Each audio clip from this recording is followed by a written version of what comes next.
Egyedül élsz itt? Az jó lehet. Vissza szeretném valahogy fizetni. Hogyan hálálhatom meg? Álljak neked modellt?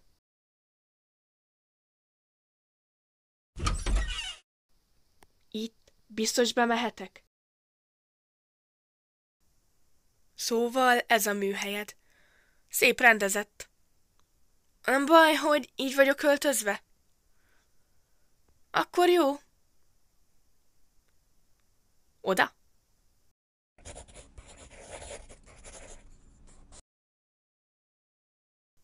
Nem tudom, hogy kell pózolni. Nem egyszerű természetes testtartást felvenni. Ez esetben csak ülni fogok.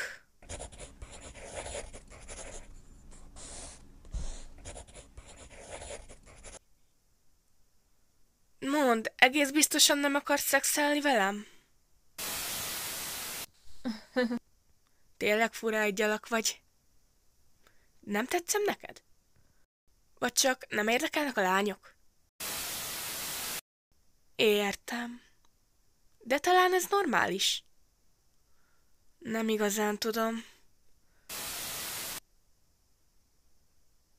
Szerintem ez nem baj, hisz mindenki más.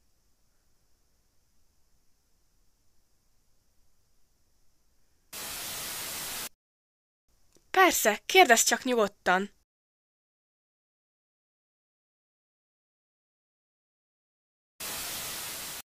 A hobbiaim? Lássuk csak. Filmnézés, vásárlás. Meg szeretek teát inni és kávézókban beszélgetni. Ha? A fiúk csak ágynak akarnak dönteni. Szóval a lányokkal könnyebben kijövök. Mikor együtt sütizünk és beszélgetünk, az idő szinte elrepül. Az álmom?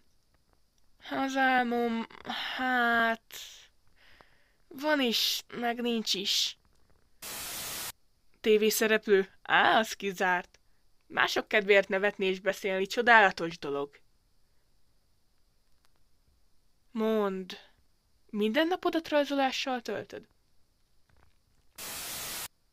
Másolatokat? Azzal is lehet pénzt keresni? Nem semmi. Ez nem igaz.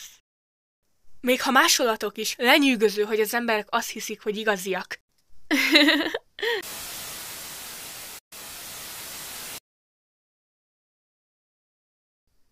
Kész is vagyunk mára. Akkor én megyek. Most mérges vagy? Ó, valóban. Akkor jó. Majd jövök még.